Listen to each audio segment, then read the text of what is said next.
Hello students, मेरा नाम धीरज Mohan Dwivedi and स्वागत है आपके फेवरेट चैनल मैग्नेट ब्रेन्स पर। मैग्नेट ब्रेन्स एक ऐसा प्लेटफॉर्म जहां पर आपको मिलता है बिल्कुल फ्री ऑनलाइन एजुकेशन। चाहे किंडरगार्टन की बात करें या क्लास 12 की बात करें, मतलब सभी क्लासेस का बिल्कुल फ्री ऑनलाइन एजुकेशन मिलता है। मतलब इस चैनल पे आपको बिल्कुल हर एक टॉपिक का, हर एक चीज का आपको बिल्कुल क्वालिटी कंटेंट मिलेगा, वो भी bye experience and expert teacher के साथ। ठीक है, चलो तो आज हम शुरू करेंगे आपके 12th फिजिक्स का चैप्टर एटम, और उसमें हम देखने वाले हैं आज एग्जाम्पलर क्वेश्चन का मल्टीपल चॉइस क्वेश्चन। ठीक है, चलें तो शुरू करें हम लोग। यहां पर देखो ध्यान से, क्वेश्चन नंबर 1 में क्या कहता है, देखो ध्यान से। Taking the Bohr radius as a naught equal to 53 picometer, the radius of lithium double plus ion in its ground state on the basis of Bohr model will be about। ठीक है, यहां पर A नॉट गिवन है 53 picometre. ठीक है, मतलब ये constant value जो है ना वो यहां पर है 53 पिकोमीटर है। मुझे यहां पर लिथियम आयन का रेडियस बताना है जब वो ग्राउंड स्टेट पे है कि नहीं। मतलब लिथियम प्लस अगर वहां पर ग्राउंड स्टेट पे है तो उसका रेडियस क्या होगा ऑर्बिट का, वो अपन को निकालना है। ठीक है, तो मेरी बात को सुनना ध्यान से। आप लोगों ने रेडियस का फॉर्मूला पढ़ा होगा, R is equal to n square h square upon 4 pi square m k z e square, है कि नहीं।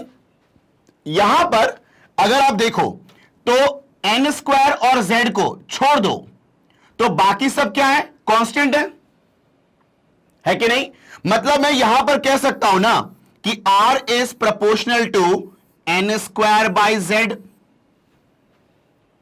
क्योंकि इनके अलावा बाकी जो भी कुछ है वो क्या है, कांस्टेंट है कि नहीं। ठीक है, तो यहां पर जो कांस्टेंट है उसको क्या बोला गया, ए नॉट, और ये आपका अलग से है एन स्क्वायर बाय जेड।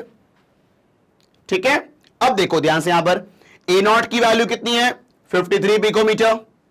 ठीक है, और ये एन की वैल्यू कितनी होगी, 1, क्योंकि ग्राउंड स्टेट में है आपका लिथियम आयन। ठीक है, और जेड लिथियम का एटॉमिक नंबर, ठीक है, दैट इज 3। तो यहां पर आप एन की वैल्यू 1 पुट करो, जेड की वैल्यू 3 पुट करो, सॉल्व कर लो, सिंपल क्वेश्चन। तो यहां देखें ध्यान से, R is equal to 53 into 1 square upon 3। ठीक है, तो ये कितना हो जाएगा आपके पास, कैंसिलेशन करेंगे यहां पर हम, तो 3 1 जा 3, 2 3 7, और फिर कितना आपका 2 0 मतलब 6, 17.6 समथिंग। ठीक है, तो यहां पर आप ऑप्शन देखें तो सारे इंटीजर में है यहां पर, तो 17.6 का अगर हम अप्रोक्सीमेशन करें तो नियरेस्ट में आंसर कौन सा होगा आपका, 18 पिकोमीटर, सॉरी 13 नहीं, 18 पिकोमीटर, है कि नहीं। ठीक है, तो यहां पर आप बोलेंगे कि रेडियस जो है वो नियरली 18 पिकोमीटर के आसपास होगा। Is it clear. ठीक है, तो ये हो गया आपका सिंपल सा क्वेश्चन नंबर 1। तो आप इसको नोट करें, फिर हम आगे बढ़ते हैं। चलो भाई देखो ध्यान से,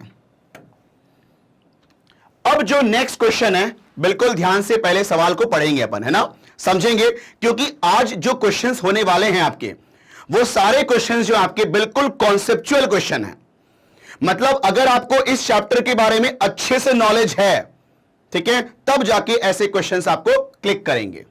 ठीक है, तो बहुत ही अच्छे क्वेश्चंस आपको देखने को मिलेंगे आज। देखो क्वेश्चन नंबर 2 में क्या बोलता है, the binding energy of hydrogen atom considering an electron moving around a fixed nuclei proton is this. आपको यह तो पता है ना कि इलेक्ट्रॉन जो है वो न्यूक्लियस के चारों तरफ घूमता है एक पर्टिकुलर ऑर्बिट में, है कि नहीं। तो जब वो घूमता है मतलब वो इस न्यूक्लियस के फोर्स से अट्रैक्टेड है, मतलब जो वो घूम रहा है, ठीक है, वो किसके इन्फ्लुएंस में घूम रहा है? उस न्यूक्लियस के इन्फ्लुएंस में घूम रहा है। मतलब उसको सेंट्रीपिटल फोर्स कौन दे रहा है? वो न्यूक्लियस दे रहा है कि नहीं? ठीक है, मतलब वो किसी के इन्फ्लुएंस में रिवॉल्व कर रहा है, मतलब वो एक एनर्जी पोजेस कर रहा है कि नहीं? मतलब एक पर्टिकुलर एनर्जी से वो रिवॉल्व कर रहा है वो। ठीक है, तो जिस एनर्जी से वो वहां पर रिवॉल्व कर रहा है हम कहेंगे उसको बाइंडिंग एनर्जी, है कि नहीं? उस एनर्जी से वो बाइंड है बिल्कुल। तो बाइंडिंग एनर्जी ऑफ इलेक्ट्रॉन को यहां पर दिया गया है by this expression, that is me की power 4/8 n square epsilon naught square h square, है कि नहीं? ठीक है, चलो अब देखो आगे क्या बोलता है। इफ वन, यहां पर ध्यान देना, if one decide to work in a frame of reference where the electron is at rest, the proton would be moving around it. By similar argument, the binding energy would be this. मतलब यहां पर बोल रहा है कि अगर हम frame of reference electron को मान लें, मतलब इलेक्ट्रॉन को रेस्ट पे मान लिया और उसको फ्रेम ऑफ रेफरेंस मान लिया, और ये वहां पर देखा कि प्रोटॉन मूव कर रहा है अराउंड द इलेक्ट्रॉन, है कि नहीं? यहां पर उल्टा काम कर दिया उसने, बोला कि अब मैं इलेक्ट्रॉन को रेफरेंस मानूंगा मैं, विच इज एट रेस्ट, ऐसा एज्यूम किया, है कि नहीं? और प्रोटॉन को मान रहा है कि रिवॉल्व कर रहा है अराउंड द इलेक्ट्रॉन। तो उस केस में binding energy for proton is given by the same expression. बस यहां पर m क्या हो जाएगा? मास ऑफ प्रोटॉन, है कि नहीं? तो आगे क्या बोलता है? This last expression is not correct because, मतलब ये जो एक्सप्रेशन दिया है बाइंडिंग एनर्जी फॉर प्रोटॉन, ये सही नहीं है। क्यों? तो मेरी बात को सुनना ध्यान से। एक बात बताओ, अगर तुम लोगों ने इसका क्विक रिवीजन देखा होगा, ठीक है, तो मेरी बात को सुनना ध्यान से। अगर मुझे बाइंडिंग एनर्जी कैलकुलेट करनी थी इलेक्ट्रॉन की, मतलब इलेक्ट्रॉन कितनी एनर्जी लेके घूमेगा, तो उसके लिए हमने क्या किया था? उसका काइनेटिक एनर्जी निकाला था, उसका पोटेंशियल एनर्जी निकाला था, और उनको ऐड करके हमने इलेक्ट्रॉन की एनर्जी निकाली थी, है कि नहीं? और वहां पर जो काइनेटिक एनर्जी हमने निकाली थी, ठीक है, जो पोटेंशियल एनर्जी निकाली थी, उसमें न्यूटन का सेकेंड लॉ इस्तेमाल हुआ है कि नहीं? वहां पर हमने सेंट्रीपिटल फोर्स का F = mv²/r इस्तेमाल किया था, ठीक है? तो वो न्यूटन सेकेंड लॉ से डिराइव होता है कि नहीं? और मेरी बात को याद रखना आप लोग हमेशा कि अगर आप न्यूटन सेकेंड लॉ लगा रहे हो तो वहां पर फ्रेम ऑफ रेफरेंस जो है वो इनर्शियल होना चाहिए। क्या होना चाहिए? इनर्शियल फ्रेम ऑफ रेफरेंस होना चाहिए, है ना? क्या होता है इनर्शियल फ्रेम ऑफ रेफरेंस? ऐसा फ्रेम ऑफ रेफरेंस जो कि या तो रेस्ट पे हो या फिर वो यूनिफॉर्म मोशन में हो, मतलब जिसके रेस्पेक्ट में तुम बात कर रहे हो, ठीक है, वो चीज या तो रेस्ट पे होना चाहिए या फिर यूनिफॉर्म मूव करना चाहिए। जैसे मान लो कि मैं हो गया फ्रेम ऑफ रेफरेंस, मतलब मैं ऑब्जर्वर हूं भाई। फ्रेम ऑफ रेफरेंस का मतलब उसके रेस्पेक्ट में, मतलब वो बन गया ऑब्जर्वर, है कि नहीं? तो वो जो ऑब्जर्वर है वो या तो रेस्ट पे होना चाहिए, ठीक है, या फिर यूनिफॉर्म मोशन में होना चाहिए, ठीक है? तो हम कहेंगे कि ये इनर्शियल फ्रेम ऑफ रेफरेंस है। लेकिन अगर मान लो वो फ्रेम ऑफ रेफरेंस का एक्सेलरेशन हो रहा है, ठीक है, वहां पर आपका मोशन यूनिफॉर्म नहीं होगा फिर, तो ऐसे फ्रेम ऑफ रेफरेंस को कहते हैं non inertial frame of reference, ठीक है? तो यहां पर क्या बोला उसने कि इलेक्ट्रॉन को फ्रेम ऑफ रेफरेंस मान लिया और प्रोटॉन उसके चारों तरफ घूम रहा है, ठीक है? अब आप बताओ कि इलेक्ट्रॉन पे मान लो आप खड़े हो गए और आप प्रोटॉन की ऑब्जर्विंग कर रहे हो, ठीक है? तो मेरी बात को सुनो, इलेक्ट्रॉन के ऊपर तो सेंट्रीपिटल फोर्स लग रहा है ना, मतलब जिसको तुमने रेफरेंस लिया है वो एक्सेलरेटेड है ना, क्योंकि आपको पता है कि किसी के ऊपर अगर फोर्स लगता है तो उसमें एक्सेलरेशन भी होता है। तो आप बताओ उस इलेक्ट्रॉन के ऊपर सेंट्रीपिटल एक्सेलरेशन लग रहा है ना, ठीक है? मतलब यहां पर अगर आप इलेक्ट्रॉन को ले रहे हो एज रेफरेंस, मतलब ये तो आपका non inertial frame of reference हुआ, और अगर non inertial frame of reference है तो यहां पर आप न्यूटन्स लॉ अप्लाई नहीं कर सकते। मतलब जो एक्सप्रेशन आपने इलेक्ट्रॉन के लिए निकाला था, है कि नहीं, जब वो प्रोटॉन के अराउंड घूम रहा है, ठीक है, यहां पर देखो इस वाले केस में आपने इलेक्ट्रॉन का बाइंडिंग एनर्जी निकाला था और उसमें फ्रेम ऑफ रेफरेंस कौन था? प्रोटॉन। और प्रोटॉन तो वाकई रेस्ट पे होता है कि नहीं? ठीक है, तो वो सही था, वो इनर्शियल फ्रेम ऑफ रेफरेंस था आपका। लेकिन अब इलेक्ट्रॉन को आप रेफरेंस मान के प्रोटॉन का देख रहे हो तो वो सही नहीं है कि नहीं? मतलब सेम टाइप का एक्सप्रेशन नहीं मिलेगा उस केस में, क्योंकि यहां पर न्यूटन्स लॉ का अप्लाई, मतलब न्यूटन्स लॉ हमने यहां पर यूज किया था, सेकेंड लॉ, ठीक है, वहां से mv² आर आया था और फिर हमने उसका यूज किया है कि नहीं? लेकिन यहां पर हम न्यूटन्स लॉ अप्लाई नहीं कर सकते, ठीक है, मतलब यह एक्सप्रेशन सही नहीं है क्योंकि यहां पर non inertial frame of reference है, ठीक है कि नहीं है? तो यहां देखो उसने कहा कि n would not be integral, नहीं ये तो नहीं भैया, इंटीग्रल होगा n, ठीक है। Bohr quantization applies only two electron. देखो भाई, जो एक्सप्रेशन है उसको लेके क्या कहानी है वो देखना है अपने को। तो मैंने कहा ना कि यहां पर जो फ्रेम ऑफ रेफरेंस क्या है? नॉन इनर्शियल है, तो वही इसका एग्जैक्ट रीजन है कि नहीं? तो ये चीजें हैं, लेकिन इसका क्या रीजन है वो ये नहीं है, ठीक है। तो आप देखते हैं option C, the frame in which the electron is at rest is not inertial. बिल्कुल सही है, जिसमें आपने इलेक्ट्रॉन को रेस्ट पे माना है वो इनर्शियल फ्रेम नहीं है, वो नॉन इनर्शियल फ्रेम है कि नहीं? तो आपका ऑप्शन सी सही आंसर होगा। Is it clear? ठीक है, तो यहां पर जो बेसिक्स है ना आपका, वो थोड़ा अगर स्ट्रांग है तो आप इसका आंसर दे पाओगे। Is it clear? ठीक है, चलो, तो ये हो गया आपका क्वेश्चन नंबर 2। क्लियर है? ठीक है, चलें अब हम बात करेंगे नेक्स्ट क्वेश्चन। देखो ध्यान से, क्वेश्चन नंबर 3 में क्या बोलता है, देखो ध्यान से। The simple Bohr model can not be directly applied to calculate the energy level of an atom with many electrons. Bohr model जो है ना, वो सिंगल इलेक्ट्रॉन के लिए एप्लीकेबल होता है, मेनी इलेक्ट्रॉन्स के लिए एप्लीकेबल नहीं होता। मतलब कभी भी अगर हमें एनर्जी कैलकुलेट करनी होती है बोहर मॉडल में, ठीक है, तो हम सिंगल इलेक्ट्रॉन के लिए बात करते हैं, ठीक है, मेनी इलेक्ट्रॉन्स के लिए बात नहीं कर पाते हम, है ना। तो दिस इज बिकॉज ठीक है। तो देखो, अगर बहुत सारे इलेक्ट्रॉन्स होंगे ना तो बोहर मॉडल क्यों नहीं लग पाता है? तो मेरी बात को सुनना ध्यान से। अगर मुझे एनर्जी कैलकुलेट करनी है, ठीक है, तो हमें काइनेटिक निकालना होता है, पोटेंशियल निकालना होता है कि नहीं, उनको ऐड करना होता है, ठीक है। और वो एनर्जीज कैसे निकालोगे? With the help of centripetal force, ठीक है, दैट इज mv²r। मतलब उस इलेक्ट्रॉन के ऊपर सिर्फ एक ही फोर्स लगना चाहिए और वो भी सेंटर की तरफ होना चाहिए।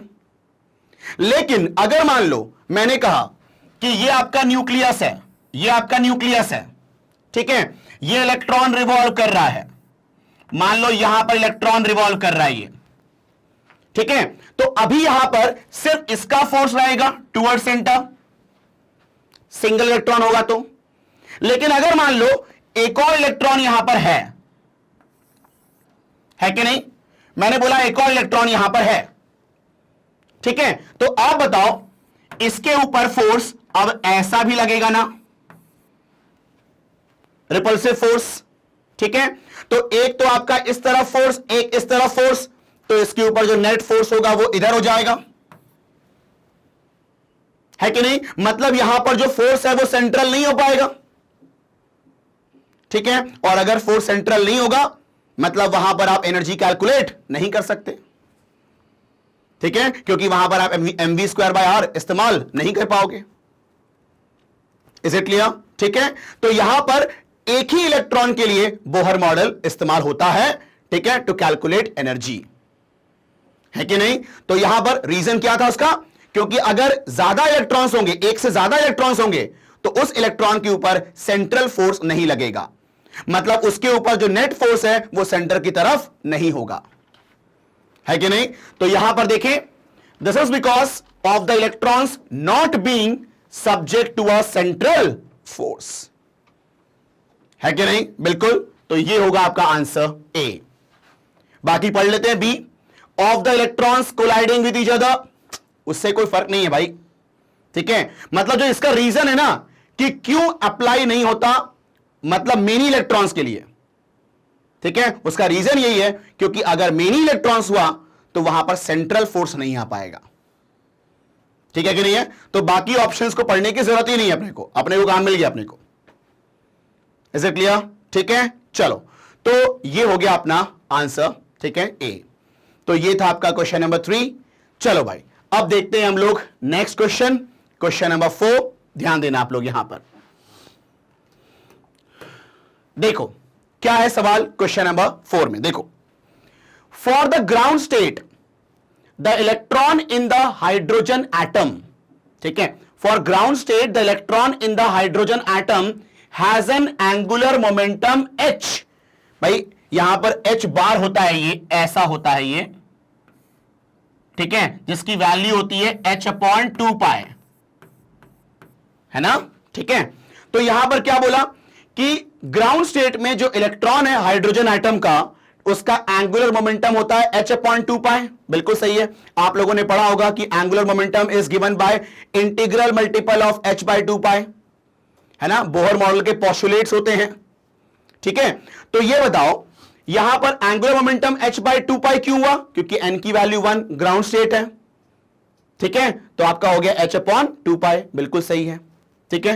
अब आगे देखो, according to simple Bohr model, ठीक है, यहां पर ध्यान देना, for ground state the electron in hydrogen atom has angular momentum equal to h/2π, ठीक है, n की value 1 h/2π according to simple Bohr model, ठीक है। Angular momentum is a vector and hence there will be infinitely many orbits with the vector pointing in all possible directions. In actuality this is not true. सही बात है। देखो मेरी बात को सुनो, आपको यह तो पता होगा कि angular momentum is a vector quantity, है कि नहीं? Angular momentum is a vector quantity, ठीक है, मतलब उसका एक डायरेक्शन भी होगा, और हम कहते हैं कि उसका जो डायरेक्शन होगा वो होता है हमेशा उस प्लेन के परपेंडिकुलर जिसमें उसका रिवॉल्यूशन हो रहा है, ठीक है। मान लो इलेक्ट्रॉन का इस वाले ऑर्बिट में रिवॉल्यूशन हो रहा है, तो उसका एंगुलर मोमेंटम की जो वैल्यू है वो तो कैलकुलेट हो जाएगी nh/2π से, लेकिन उसका डायरेक्शन क्या होता है? उस ऑर्बिट के प्लेन के परपेंडिकुलर, है कि नहीं? वो हम निकालते हैं राइट हैंड रूल से, है कि नहीं? तो यहां पर देखो डिफरेंट ऑर्बिट्स हो सकते हैं, ठीक है, और यहां पर बोल रहा है infinitely many orbits with vector pointing in all possible direction, ठीक है, मतलब सारे पॉसिबल डायरेक्शंस में आपके होंगे। ये ऐसा सही नहीं है, उस प्लेन के परपेंडिकुलर होगा सिर्फ, है कि नहीं? ठीक है। अब देखो in actuality this is not true, ठीक है, क्यों? Because Bohr model gives incorrect values of angular momentum, या फिर because only one of this would have minimum energy। भाई ये तो इससे रिलेटेड ही नहीं है, तो ये हम ऑप्शन देखेंगे नहीं, ठीक है।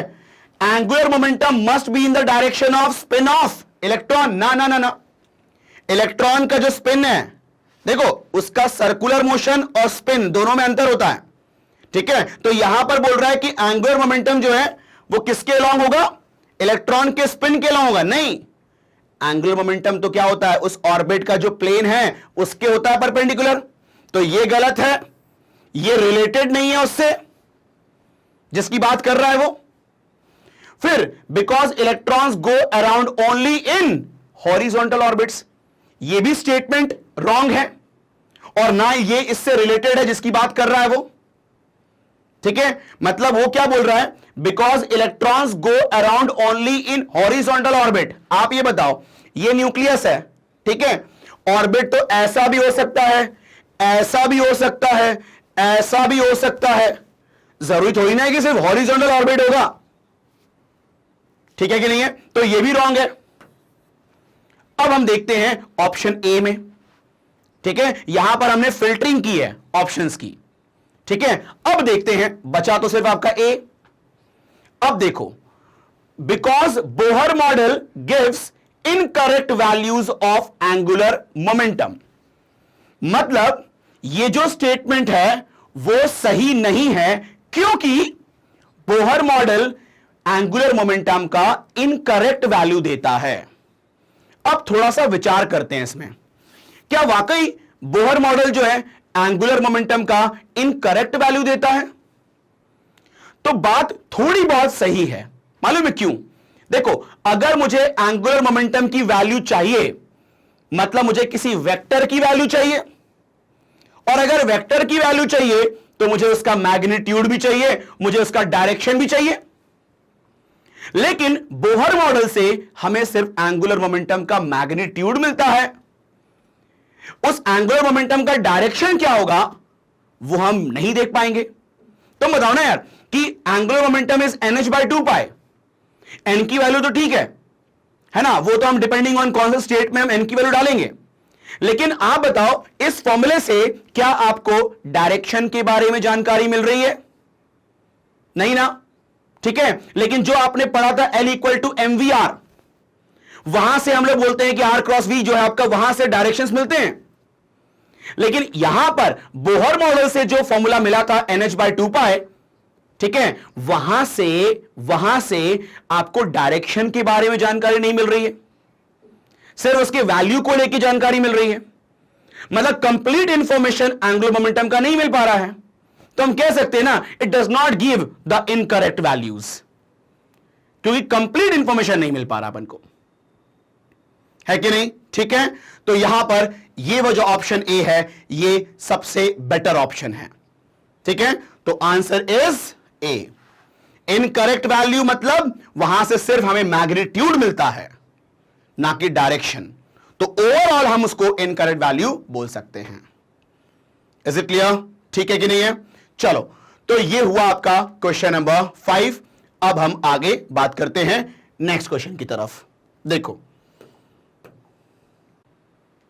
अब देखिए यहां पर क्वेश्चन नंबर 5 में क्या बोलता है। Oxygen molecule O2, oxygen molecule consist of 2 oxygen atoms, ठीक है। O2 में 2 होंगे एटम ऑक्सीजन के।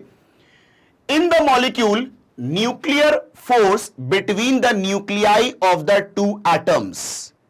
भाई, न्यूक्लियर फोर्स 2 एटम के बीच में कहां होता है ना? न्यूक्लियर फोर्स जो है वो तो किसी न्यूक्लियस के अंदर कन्फाइंड रहता है, ठीक है। चलो ठीक है, आगे देखते हैं। उसने बोला in the molecule nuclear force between the nuclei of the 2 atoms is not important, मतलब न्यूक्लियर फोर्स दोनों एटम के बीच के न्यूक्लियाई के बीच में इंपॉर्टेंट नहीं है, ठीक है, because nuclear forces are short ranged. हां, यह भी हम कह सकते हैं, ठीक है। आप ये बताओ कि भैया न्यूक्लियर फोर्स जो होता है वो न्यूक्लियस के अंदर होता है, ठीक है, और वो बहुत ही शॉर्ट रेंज फोर्स होता है। लेकिन 2 एटम के बीच का जो डिस्टेंस है वो कंपैरेटिवली न्यूक्लियस के अंदर की बात करें, ठीक है, मतलब 2 एटम के बीच का जो डिस्टेंस है एज कंपेयर टू न्यूक्लियस, किसी एक न्यूक्लियस में जो डिस्टेंस होती है उसके मुकाबले एटम्स के बीच का डिस्टेंस तो ज्यादा होता है।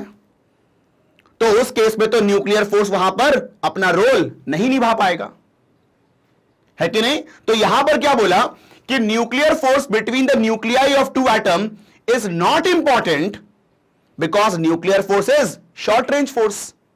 सही बात है कि नहीं? तो यहां पर अपने को पहला ही ऑप्शन सही मिल गया, ठीक है। आगे देख लेते हैं अपन। Is as important as electrostatic force for binding the 2 atoms. भाई यहां पर न्यूक्लियर फोर्स इंपॉर्टेंट, ना न्यूक्लियर फोर्स को लेकर बात हो रही है कि नहीं? तो ये इलेक्ट्रोस्टैटिक फोर्स नहीं होता भाई, इलेक्ट्रोस्टैटिक फोर्स अलग होता है, ठीक है, न्यूक्लियर फोर्स अलग होता है, ठीक है। तो आप उनको रिलेट आपस में थोड़ी ना कर सकते हो यहां पर, ठीक है। तो ये तो आपका इससे रिलेटेड ही नहीं है। Cancel the repulsive electrostatic, again ये इससे रिलेटेड नहीं है।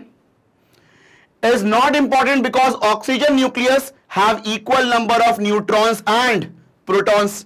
इससे क्या फर्क पड़ता है भाई? ठीक है भाई, दो एटम के बीच के न्यूक्लियर फोर्स की बात कर रहा है कि उसके बारे में क्या कहानी है।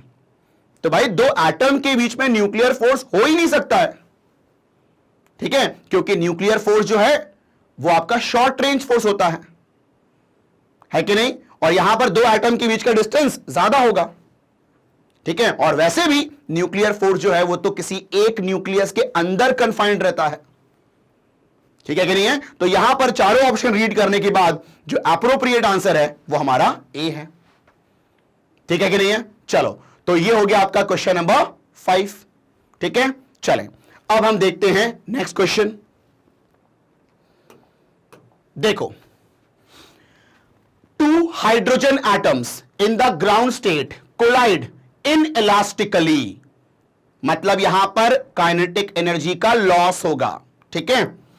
The maximum amount by which their combined kinetic energy is reduced is, मतलब मैक्सिमम अमाउंट ऑफ, मतलब कितने मैक्सिमम अमाउंट से काइनेटिक एनर्जी रिड्यूस होगा, ठीक है। क्या बोला उसने? देखो, the maximum amount by which their combined kinetic energy is reduced, ठीक है, मतलब मैक्सिमम में आपका कंबाइंड एनर्जी कितने से रिड्यूस हो गया है, ठीक है, मतलब उसका लॉस कितना है वो अपन को बताना है, मैक्सिमम लॉस, ठीक है।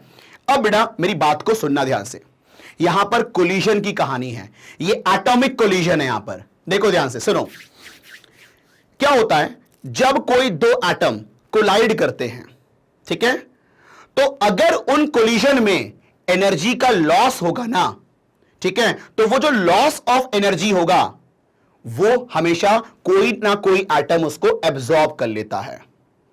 मतलब मैंने ये कहा कि कोई भी दो एटम जब कोलाइड करते हैं और अगर एनर्जी का लॉस हुआ, अगर एनर्जी का लॉस हुआ, ठीक है, तो वो एनर्जी लॉस किसी और फॉर्म में कन्वर्ट नहीं होती कि तुम बोलो यार हीट में कन्वर्ट हो गई होगी या किसी और फॉर्म में कन्वर्ट हो गई होगी, नहीं, यहां पर जो एनर्जी लॉस होता है वो एटम एब्जॉर्ब कर लेता है कि नहीं? और एब्जॉर्ब कर लिया अगर एटम ने एनर्जी, ठीक है, तो वो एक्साइट हो जाएगा और वो हायर स्टेट में पहुंच जाएगा, है कि नहीं?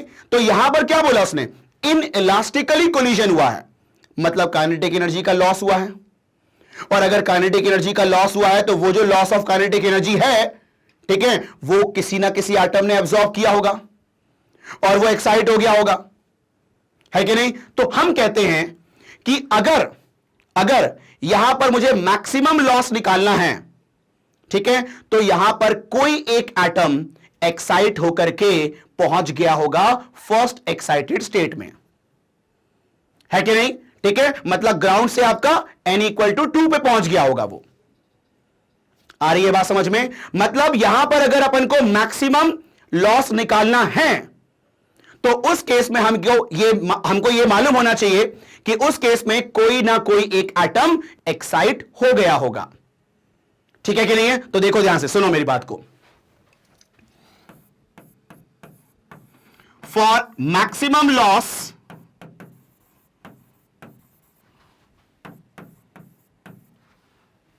one of the atom excite to first excited state,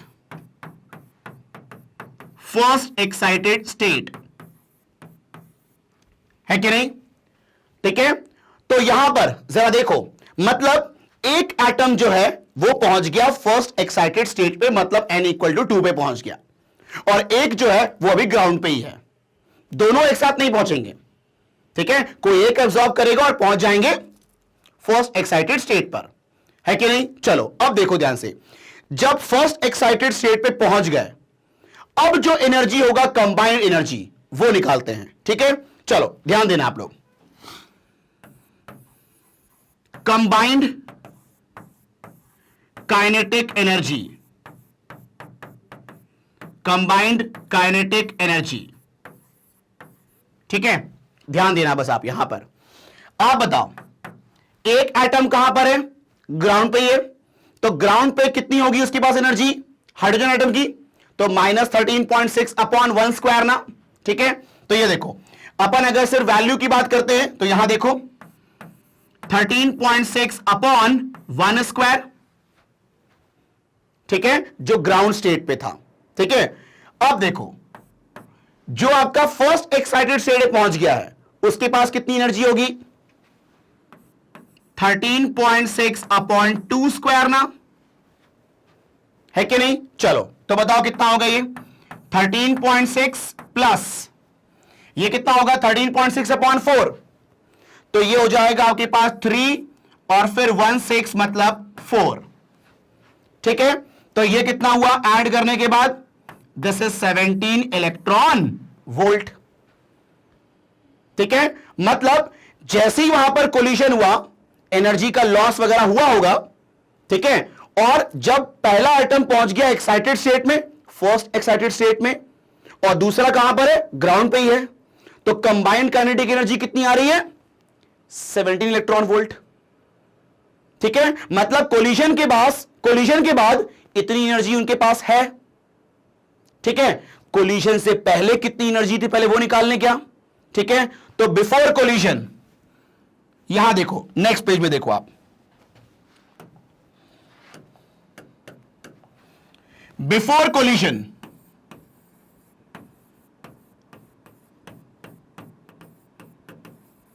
तुम बताओ, बिफोर कोलिशन दोनों ही ग्राउंड स्टेट पे थे ना, मतलब दोनों के पास एनर्जी कितनी होगी? 13.6 इलेक्ट्रॉन वोल्ट, ठीक है।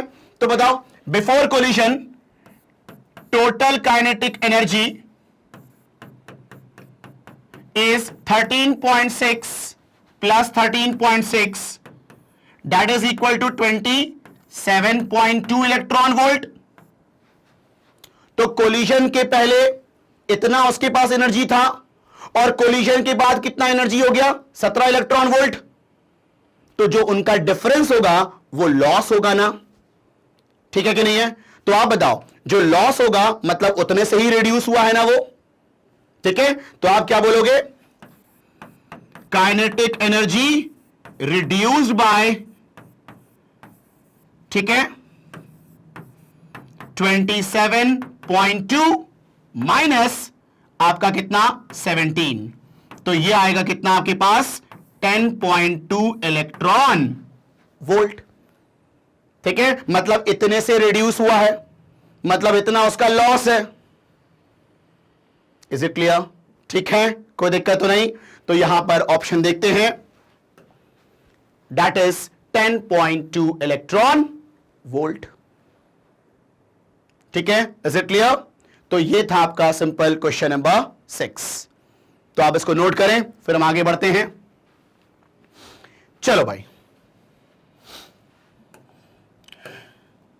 अब देखते हैं नेक्स्ट क्वेश्चन, क्वेश्चन नंबर 7। देखो ध्यान से, a set of atoms in an excited state decays. मतलब यहां पर सेट ऑफ एटम्स मतलब बहुत सारे एटम्स अगर एक्साइटेड स्टेट में हैं तो वो डिके होंगे, ठीक है, in general to any of the state with lower energy. मतलब लोअर एनर्जी में मतलब किसी भी स्टेट में आ सकते हैं वो, ठीक है, into a lower state only when excited by external electric field. ऐसा नहीं है भाई, ठीक है, कि इलेक्ट्रिक फील्ड से एक्साइट होंगे तो ही ये कहानी होगी, ऐसा नहीं है। मतलब ये तो रॉन्ग ही है, ठीक है।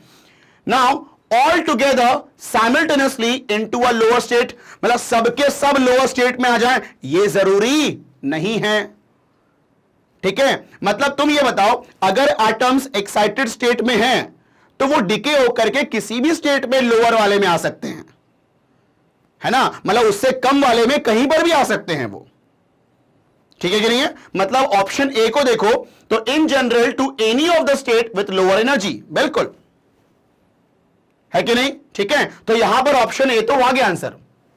एक बार हम डी को पढ़ लेते हैं, to emit photons only when they collide. नहीं भैया, ऐसा कहां होता है कि कोलाइड होगा तो ही वो फोटोन एमिट करेगा, है ना। जब वो डी एक्साइट होगा तो फोटोन एमिट करेगा, तो कोलिजन से ही वो फोटोन एमिट करे ये जरूरी नहीं है कि नहीं। मतलब यहां पर चारों ऑप्शन को देखा तो जो सबसे एप्रोप्रिएट है वो कौन सा है? ए, कि जब भी एक्साइटेड स्टेट में होगा तो भैया नीचे के लेवल में कहीं पर भी आ सकते हैं वो, है कि नहीं? ठीक है, तो ये हो गया आपका ऑप्शन ए। क्लियर है?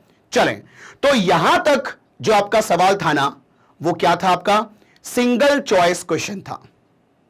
ठीक है, अब हम जो शुरू करने जा रहे हैं इसके बाद वो आएगा मोर देन वन करेक्ट। ठीक है, तो शुरू करें। चलो देखो ध्यान से, अब देखें यहां पर क्वेश्चन नंबर 8 यहां से शुरू होता है आपका मोर देन वन करेक्ट, मतलब यहां पर अपन को सारे ऑप्शंस देखने पड़ेंगे। ठीक है, चलो देखो ध्यान से, सवाल में क्या बोल रहा है? An ionised hydrogen molecule consist of an electron and two protons, दो प्रोटॉन्स हैं यहां पर। ठीक है, the protons are separated by small distance of the order of angstrom। ठीक है, यहां पर जो दो प्रोटॉन्स हैं उनके बीच में एक सेपरेशन है, ठीक है, okay, in the ground state, है ना? तो मेरी बात को सुनो, यहां पर आयोनाइज्ड हाइड्रोजन मॉलिक्यूल है जिसमें एक इलेक्ट्रॉन है और दो प्रोटॉन है और दोनों प्रोटॉन के बीच में एक सेपरेशन है। ठीक है, ओके। नाउ अब यहां पर ऑप्शंस देखते हैं कौन सा ऑप्शन सही होगा। ठीक है, इन the ground state the electron would not move in circular orbits, बिल्कुल सही है। ठीक है, यहां पर इलेक्ट्रॉन रिवॉल्व तो होगा लेकिन आपका सर्कुलर ऑर्बिट में नहीं होगा। क्यों? क्योंकि यहां पर दो प्रोटॉन का इंफ्लुएंस है और वो दोनों प्रोटॉन के बीच का डिस्टेंस है यहां पर, है कि नहीं? मतलब दोनों का जो फोर्स होगा इलेक्ट्रॉन के ऊपर वो सेंट्रल नहीं होगा। ठीक है, तो here force is not central, मतलब उसको सेंट्रीपिटल फोर्स नहीं मिलेगा। ठीक है, इसका मतलब कि वहां पर, मतलब मैंने ये बोला कि सेंट्रल फोर्स नहीं है। सेंट्रल फोर्स अगर नहीं होगा तो सर्कुलर ऑर्बिट नहीं होता ना, है कि नहीं? ठीक है, तो यहां पर आप बोलेंगे कि force is not central, therefore orbit is not circular. ठीक है, तो यहां पर मैं लिख देता हूं, here force is not central, therefore orbit is not circular. ठीक है, तो यहां पर ऑप्शन ए जो है वो सही है, the electron would not move in circular orbit, ये सही है, नहीं मूव करेगा वो सर्कुलर ऑर्बिट में। फिर देखो, द एनर्जी वुड बी 2 की power 4 times that of hydrogen atom. ये कैसे बोल सकते हो आप यहां पर कि 2 की पावर 4 मतलब 16 गुना हाइड्रोजन एटम के? नहीं, ऐसा भी नहीं होगा। The electrons orbit would go around the proton, हाँ वो तो होगा ही ना यार, ऑर्बिट सर्कुलर नहीं होगा लेकिन वो चारों तरफ घूमेगा तो जरूर, है कि नहीं? वो कोई और शेप का हो सकता है, ठीक है, लेकिन घूमेगा चारों तरफ। ठीक है, तो यहां पर ऑप्शन सी भी होगा। ठीक है, option D, the molecule will soon decay in a proton and a hydrogen atom, नहीं ऐसा नहीं होगा कि वो डिके हो जाएगा अपने आप, क्योंकि वो ऑलरेडी ग्राउंड स्टेट पे है। ठीक है, तो वो डिके नहीं होगा इसमें। Is it clear? ठीक है, तो यहां पर आपका ऑप्शन होगा A and C. Is it clear? ठीक है, चलो, तो ये हो गया आपका क्वेश्चन नंबर 8। अब हम आगे बढ़ते हैं नेक्स्ट क्वेश्चन की तरफ। देखो ध्यान से, क्वेश्चन नंबर 9 में क्या बोल रहा है? Consider aiming a beam of free electrons towards free protons. ठीक है, मतलब एक इलेक्ट्रॉन की बीम है, वो किस तरफ मूव कर रही है? टुवर्ड फ्री प्रोटॉन्स, है ना? ठीक है, when they scatter an electron and a proton cannot combine to produce hydrogen atom। ठीक है, मतलब यहां पर स्कैटर हो रही है। ठीक है, जब स्कैटर हो रही है, ठीक है, तो इलेक्ट्रॉन और प्रोटॉन कंबाइन नहीं होंगे टू प्रोड्यूस हाइड्रोजन एटम। ठीक है, अब ये बताओ जरा, हाइड्रोजन एटम प्रोड्यूस करना है, ठीक है, इलेक्ट्रॉन और प्रोटॉन के कॉम्बिनेशन से, तो जरा सोचो कि अगर प्रोटॉन को और इलेक्ट्रॉन को कंबाइन करना है, मतलब मुझे ऐसा वहां पर लाना है कि प्रोटॉन के चारों तरफ क्या घूमने लगे? इलेक्ट्रॉन, है कि नहीं? और यह बताओ कि अगर आपको प्रोटॉन को, मतलब प्रोटॉन के अराउंड इलेक्ट्रॉन को रिवॉल्व करवाना है तो उस इलेक्ट्रॉन को एनर्जी चाहिए ना, एक बाइंडिंग एनर्जी चाहिए ना, ठीक है कि नहीं है? मतलब बिना एनर्जी मिले वो आपका कंबाइन नहीं हो सकता to hydrogen atom. Hydrogen atom में कंबाइन होना है तो इलेक्ट्रॉन को एनर्जी चाहिए, ठीक है कि नहीं है? चलो अब देखते हैं आगे ऑप्शन में क्या बोल रहा है। Cannot combine to produce hydrogen atom because of energy conservation. भाई एनर्जी कंजर्वेशन तो हर जगह होता है कि नहीं? तो ये तो ऑप्शन में आएगा ही आएगा कि ये जो स्कैटर हुआ है वो एनर्जी कंजर्वेशन के अकॉर्डिंग ही होता है ना? तो यहां पर ऑप्शन ए तो होगा ही, ठीक है? अब आप देखो, without simultaneously releasing energy in the form of radiation, in the form of radiation, in the form of radiation, ठीक है? तो यहां पर क्या बोल रहा है, जरा स्टेटमेंट को पढ़ो और इनके साथ इसको मिलाओ, तब समझ में आएगा एक स्टेटमेंट कंप्लीट बनाने के बाद। देखो, an electron and proton cannot combine to produce a hydrogen atom without simultaneously releasing energy in the form of radiation। मतलब अगर वो एनर्जी रिलीज नहीं करेगा तो आपका इलेक्ट्रॉन और प्रोटॉन कंबाइन होकर हाइड्रोजन एटम नहीं बनेंगे। सही बात है, क्योंकि आपका इलेक्ट्रॉन और प्रोटॉन को कंबाइन होना है तो एनर्जी चाहिए, मतलब एनर्जी को रिलीज होना पड़ेगा, ठीक है? इसी का अगर मैं एक और तरीके से स्टेटमेंट बोलूं ना तो मैं ये बोलूंगा, electron and proton combined to form hydrogen atom, ठीक है, विथ रिलीज ऑफ एनर्जी, ठीक है? और इसका उल्टा बोले तो क्या होगा कि इलेक्ट्रॉन और प्रोटॉन कंबाइन नहीं होंगे, ठीक है, बिना एनर्जी रिलीज हुए। आ रही है बात समझ में? ठीक है, मतलब मैंने ये कहा कि इलेक्ट्रॉन प्रोटॉन कंबाइन नहीं होंगे, ठीक है, बिना एनर्जी रिलीज हुए, ठीक है कि नहीं है? क्योंकि यहां पर एनर्जी अपन को चाहिए, तब जाकर के वो बाइंड होगा अराउंड द न्यूक्लियस, मतलब around the proton. Is it clear? ठीक है, तो यहां पर ऑप्शन बी भी सही है। Is it clear? ठीक है, नाउ अब देखते हैं बिकॉज ऑफ मोमेंटम कंजर्वेशन, तो यहां पर इसका कोई रोल नहीं है, ठीक है? Because of angular momentum conservation, ठीक है, मतलब ये दोनों का रोल नहीं है इस कहानी में, इसलिए हमारा ये ऑप्शन नहीं होगा। यहां पर एनर्जी को लेके बात होगी, ठीक है, क्योंकि कंबाइन होना है तो एनर्जी चाहिए उसको। Is it clear? ठीक है, तो ये हो गया हमारा क्वेश्चन नंबर 9। क्लियर है? ठीक है, मतलब ये सारे क्वेश्चन जो है ना आपके इंफॉर्मेटरी हैं, इसमें कोई ज्यादा कैलकुलेशन रिक्वायर्ड नहीं है, बस आपके अगर कॉन्सेप्ट सही हैं तो आप इसका आंसरिंग कर सकते हो उसमें। ठीक है, चलो अब देखते हैं नेक्स्ट क्वेश्चन। क्वेश्चन नंबर 10 में क्या बोलता है, देखो, the Bohr model for the spectra of hydrogen atom will not be applicable to hydrogen in the molecular form. सही है ना? मॉलिक्यूल फॉर्म में अगर रहेगा तो एप्लीकेबल नहीं होता बोहर मॉडल, ठीक है, सही है। अब देखो B option, will not be applicable as it for helium atom. सही बात है, हीलियम एटम के लिए एप्लीकेबल नहीं होता, हीलियम प्लस के लिए एप्लीकेबल होता है, मतलब आयोनाइज्ड होगा तब जाकर के एप्लीकेबल होगा ना यार, नहीं तो हीलियम एटम होगा तो यहां पर 2 इलेक्ट्रॉन हो जाएंगे, है कि नहीं? तो यहां पर आपका फिर बोहर मॉडल तो सिंगल इलेक्ट्रॉन के लगता है, ठीक है, तो He प्लस के लिए एप्लीकेबल होता है, ना कि He एटम के लिए होता है, ठीक है, तो यह भी सही है, will not be applicable to this. Is valid only at room temperature, नहीं भाई, वो सभी में आपका एप्लीकेबल है, कोई दिक्कत नहीं है। Predict continuous as well as discrete spectral lines, नहीं, यहां पर हम सिर्फ बोलते हैं डिस्क्रीट स्पेक्ट्रल लाइंस, ठीक है, तो ये भी सही नहीं है, ये सही नहीं है, ये दोनों सही बोल रहे हैं, तो आंसर होगा आपका ए एंड बी। ठीक है, तो ये सिंपल आपका इंफॉर्मेटरी क्वेश्चन था, ठीक है, ज्यादा इसमें कोई कॉन्सेप्ट नहीं है। ठीक है, चलो अब देखते हैं next question, question number 11।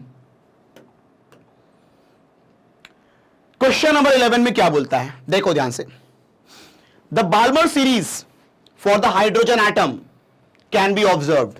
Balmer series, Lyman के बाद आता है बाल्मर, ठीक है, तो आप बताओ बाल्मर सीरीज अगर अपन रिकॉल करें इसको, तो बाल्मर सीरीज में जो आपका डी एक्साइटेशन होता है, ठीक है, n इक्वल टू 2 पे from higher orbits, from higher state, ठीक है, मतलब 3 से 2, 4 से 2, 5 से 2, ठीक है, मतलब यहां पर 2 पे आना चाहिए, n इक्वल टू 2 पे आना है कि नहीं? तो बाल्मर सीरीज अपन को देखने को मिलती है, ये पता होगा आपको, ठीक है। चलो अब देखते हैं ऑप्शंस, देखते हैं क्या बोल रहा है बाल्मर को लेकर के। देखो, if we measure the frequency of light emitted when an excited atom fall to the ground state, ना ना ना, यहां पर फॉल जो होता है वो ग्राउंड पे कहां होता है? n इक्वल टू 2 पे होना चाहिए ना, फर्स्ट एक्साइटेड स्टेट पे होना चाहिए फॉल, है कि नहीं? ठीक है, तो ऑप्शन ए नहीं होगा, ये नहीं है, ठीक है। If we measure the frequency of light emitted due to transition between excited state and first excited state, मतलब n इक्वल टू 2 ना, ठीक है, मतलब अगर हम फ्रीक्वेंसीज मेजर करते हैं जब लाइट फॉल होगी, ठीक है, from higher excited state to first excited state, है कि नहीं? ठीक है, तो ये सही है, मतलब ये बाल्मर की कहानी है, तो ऑप्शन बी तो होगा, ठीक है ना। ऑप्शन सी देखते हैं, in any transition in hydrogen atom, ना भाई कहीं भी नहीं, n इक्वल टू 2 पे होना चाहिए ट्रांजिशन हायर से, ठीक है, तो ये रॉन्ग है। ऑप्शन डी देखो आप, as a sequence of frequencies, as a sequence of frequencies with the higher frequencies getting closely packed, जरा इस लैंग्वेज को पकड़ना, ठीक है, थोड़ा सा कंफ्यूजिंग लैंग्वेज है, लेकिन थोड़ा सोचोगे ना तो समझ में आएगा। बोलता है as a sequence of frequencies, as a sequence of frequencies with the higher frequencies getting closely packed, ये देखो हायर फ्रीक्वेंसीज जो है वो क्लोजली पैक्ड होंगे, ठीक है। अब जरा सोचो, ठीक है, अगर आपको वो एनर्जी लेवल्स के डायग्राम अगर आपको रिकॉल्ड है, ठीक है, तो सुनना ध्यान से, n इक्वल टू 1 पे कितनी होती है एनर्जी? 13.6, ठीक है, -13.6। n इक्वल 2 पे कितनी होती है? -3.4, है कि नहीं? आप बताओ, जैसे जैसे अपन हायर स्टेट पे जाते हैं तो हर कंसेक्यूटिव लेवल, हर कंसेक्यूटिव स्टेट के बीच का जो एनर्जी डिफरेंस है वो कम होता जाता है ना, और एनर्जी के करस्पॉन्डिंग ही होता है आपका फ्रीक्वेंसी, भाई इक्वल टू एच न्यू, ठीक है। एनर्जी गैप अगर दोनों स्टेट्स में कम होने लगेगी तो फ्रीक्वेंसीज भी कम होने लगेंगी। तो आप बताओ, जैसे जैसे ऊपर जाते हैं एनर्जी बढ़ती है ना, भाई नेगेटिव वैल्यू कम हो रही है मतलब एनर्जी बढ़ती है, हम कहते हैं कि इन्फिनिटी पे जाके एनर्जी 0 होती है, ठीक है। तो आप बताओ, जब हम बात करें हायर स्टेट्स की, तो वहां पर जो कंसेक्यूटिव स्टेट्स होते हैं उनके बीच में जो एनर्जी डिफरेंस होता है वो बहुत ही कम होता है, मतलब वहां पर जो एनर्जीज है वो क्लोजली पैक्ड है, क्लोजली पैक्ड, तो फ्रीक्वेंसीज भी क्या होंगी हायर स्टेट पे? क्लोजली पैक्ड होंगी। तो जो हायर फ्रीक्वेंसीज होंगी, सॉरी, जो हायर एनर्जीज होंगी वो क्लोजली पैक्ड होंगी, तो यहां पर हम यही बोल सकते हैं ना कि हायर फ्रीक्वेंसीज भी क्या होंगी?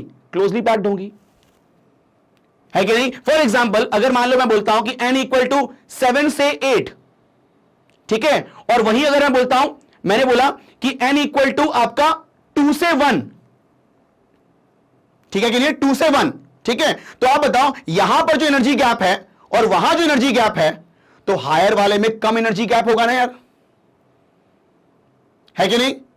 क्लियर है कि नहीं आपको यहां पर? ठीक है, तो आप बताओ हायर स्टेट में जब जाते हैं तो हायर फ्रीक्वेंसीज जो होंगी वो क्लोजली पैक्ड होंगी, बात सही है, ठीक है, सही है कहानी, है ना।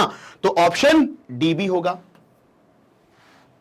Is it clear? ठीक है, तो यहां पर आपका option B and option D is the right answer, ठीक है। चलो ये हो गया आपका क्वेश्चन नंबर 11। नाउ अब हम देखते हैं नेक्स्ट क्वेश्चन। क्वेश्चन नंबर 12 में क्या बोलता है, देखो ध्यान से, let E n is equal to -1 m e की power 4 upon 8 epsilon naught square n square s square, ठीक है, be the energy of nth level of hydrogen atom, है ना। nth लेवल पे अगर हाइड्रोजन एटम होगा तो उसकी एनर्जी हम ऐसे शो करेंगे, ठीक है। If all the hydrogen atoms are in the ground state, सारे हाइड्रोजन एटम अगर ग्राउंड स्टेट पे हैं and radiation of frequency this, ठीक है, मतलब कितनी फ्रीक्वेंसी,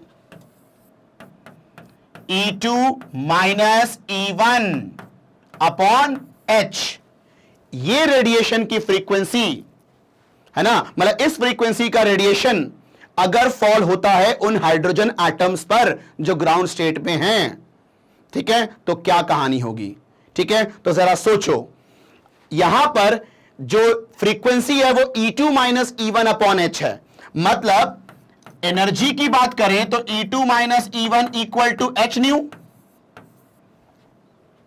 ठीक है, तो मतलब यहां पर जो एनर्जी फॉल हुआ है H न्यू, वो कौन से एनर्जी का डिफरेंस है, second state minus first state, ठीक है, तो आप बताओ अगर ये एनर्जी फॉल होगा तो एटम एक्साइट होके n इक्वल टू 2 में जाएगा ना, आप बताओ n इक्वल टू 1 मतलब ग्राउंड से लेके फर्स्ट एक्साइटेड स्टेट मतलब n इक्वल टू 2 पे जाना है, तो उन दोनों के बीच में जो एनर्जी डिफरेंस होगा, ठीक है, उतना ही एनर्जी उसको मिला है ना, ठीक है, तो ये बताओ अगर 1 से 2 में जाना है तो उनका जो एनर्जी डिफरेंस है उतना एनर्जी चाहिए, और यहां पर उसको उतनी ही एनर्जी मिली है, 1 और 2 के बीच का जो एनर्जी डिफरेंस है वही है ना ये, ठीक है, ये E2 क्या है, n इक्वल टू 2 की एनर्जी, ये E1 क्या है, n इक्वल टू 1 की एनर्जी, तो जो दोनों का डिफरेंस है उतना आपने दिया है, मतलब यहां से ग्राउंड से वो फर्स्ट पे, सॉरी ग्राउंड से वो सेकंड पे पहुंच जाएगा, है कि नहीं, इतनी एनर्जी अगर फॉल होगी तो, ठीक है, लेकिन होता क्या है कि अगर मान लो ग्राउंड स्टेट पे सारे एटम्स हैं, ठीक है, और उन एटम्स पे इतनी एनर्जी अगर फॉल होगी तो वो जाएंगे n इक्वल टू 2 पे, लेकिन सभी चले जाएं ये जरूरी नहीं है कि नहीं, हो सकता है कि कुछ आने में वहां पर कोलिशंस में आपका कुछ आपका वेस्ट हो गया होगा, मतलब आप ये श्योर नहीं कह सकते कि सभी चले जाएंगे n इक्वल टू 2 पर, है कि नहीं, लेकिन जाएंगे n इक्वल 2 पे ही, ठीक है, चलो अब देखते हैं ऑप्शन, देखते हैं हम लोग यहां पर, it will not be absorb at all, नहीं भैया एब्सॉर्ब तो होंगे, some of atoms will move to the first excited state, हां कुछ ही एटम्स होंगे, ठीक है, जरूरी नहीं कि सभी हो, ठीक है, कुछ ही होंगे जो आपके फर्स्ट एक्साइटेड स्टेट मतलब n इक्वल टू 2 पे पहुंच जाएंगे, ठीक है, all atoms will be excited to n equal 2 state, ठीक है, नहीं ये श्योरिटी नहीं है इसमें, ठीक है, तो हम इसको नहीं बोलेंगे, मतलब इन दोनों में देखें तो एप्रोप्रिएट ये रहेगा बॉम्बे वाला, है कि नहीं, नाउ डी देखते हैं, no atoms will make a transition to the n equal to 3 state, सही बात है, कोई भी ऐसा एटम नहीं होगा जो n इक्वल टू 3 पे पहुंच जाए, भैया पहुंचेगा ना अगर तो n इक्वल टू 2 पे ही पहुंचेगा, क्योंकि एनर्जी डिफरेंस जो है आपका उनके बीच का उतनी एनर्जी मिली है उसको, तो n इक्वल टू 3 पे नहीं पहुंचेगा वो, है कि नहीं, तो ये भी सही स्टेटमेंट है, no atoms will transit to n equal 3 state, ठीक है, तो आंसर होगा आपका B and D, is it clear, ठीक है, चलो भाई ये हो गया आपका क्वेश्चन नंबर 12, नाउ अब हम देखते हैं लास्ट क्वेश्चन, देखो क्या बोल रहा है वो, the simple Bohr model is not applicable to helium 4 atom because inert gas, उससे फर्क नहीं पड़ता, He4 has neutrons in the nucleus, उससे ही फर्क नहीं पड़ता, He4 has 1 more electron, yes इसमें एक से ज्यादा इलेक्ट्रॉन होंगे, इसीलिए बोहर मॉडल एप्लीकेबल नहीं होगा इसमें, उसने क्या बोला, नॉट एप्लीकेबल टू, तो क्यों एप्लीकेबल नहीं है, क्योंकि उसमें एक से ज्यादा इलेक्ट्रॉन्स हैं, है कि नहीं, तो ये आपका ऑप्शन सी सही है, ठीक है, और सुनो एक से ज्यादा इलेक्ट्रॉन्स अगर हैं तो आपको पता है ना कि वहां पर सेंट्रल फोर्स नहीं लग पाएगा किसी एक इलेक्ट्रॉन पे, है कि नहीं, अपन ने ऐसा क्वेश्चन देखा था कि एक से ज्यादा इलेक्ट्रॉन्स होंगे तो वहां पर सेंट्रल फोर्स नहीं होगा, है कि नहीं, और अगर सेंट्रल फोर्स नहीं होगा तो बोहर मॉडल नहीं लग सकता, है कि नहीं, तो यहां पर क्योंकि एक से ज्यादा इलेक्ट्रॉन्स हैं इसलिए सेंट्रल फोर्स नहीं है, इसीलिए बोहर मॉडल अप्लाई नहीं होगा, तो यह भी रीजन सही है ना, electrons are not subject to central force, ठीक है, बिल्कुल सही है, इसीलिए यह एप्लीकेबल नहीं है ना, तो ऑप्शन डी भी होगा, ठीक है कि नहीं है, तो ये हो गया आपका सिंपल, दो आंसर आपके इसके होंगे सी एंड डी। तो यहां पर अपना खत्म होता है आपका मल्टीपल चॉइस क्वेश्चन, ठीक है। एंड ऐसे ही वीडियोस अगर आपको देखने हैं तो आप लोगों को कुछ नहीं करना, आपको magnetbrains.com पे जाना है, ठीक है। यहां पर आप सर्च करेंगे, उसके बाद आपको ऐसे प्लेलिस्ट आपको मिल जाएंगे, ठीक है। ये सारे वीडियोस हैं, ठीक है, जैसा मैं आपको यहां दिख रहा हूं, ठीक है। तो जैसे ही आप क्लिक करेंगे, अगर आपको एग्जाम्पलर देखना है तो आप यहां पर क्लिक करेंगे, जैसे ही आप क्लिक करेंगे आपको ऐसे प्लेलिस्ट मिल जाएगी। आपको यहां पर जो भी आपका चैप्टर्स है वो आप सेलेक्ट करना है यहां पर, और जैसे ही सेलेक्ट करोगे आपको वीडियोस दिख जाएंगे। सिंपल कहानी है आपकी यहां पर, ठीक है। एंड लास्ट में बस मैं आपसे कहूंगा एक चीज कि मैग्नेट ब्रेन्स का एक हिंदी मीडियम चैनल भी है, ठीक है, जहां पर अब सारे सब्जेक्ट जो हैं वो हिंदी मीडियम में होंगे, है ना, वो भी बिल्कुल फ्री ऑफ कॉस्ट। तो जो भी आपके दोस्त वगैरह हो, ठीक है, जो हिंदी मीडियम में हो, उनको सजेस्ट करें इस चैनल के बारे में, ताकि वो भी इनका बेनिफिट ले पाए। एंड लास्ट में कहूंगा मैं, अगर आपको ये वीडियो पसंद आया हो तो आप इसको लाइक करें, और अगर आप चैनल में नए हो तो आप सब्सक्राइब करें और अपने दोस्तों के साथ शेयर करें, ताकि वो भी इसका फायदा ले पाएं। एंड जो भी आपको डाउट्स हैं, ठीक है, आप लोग कमेंट में लिख के पूछ सकते हैं। Thank you.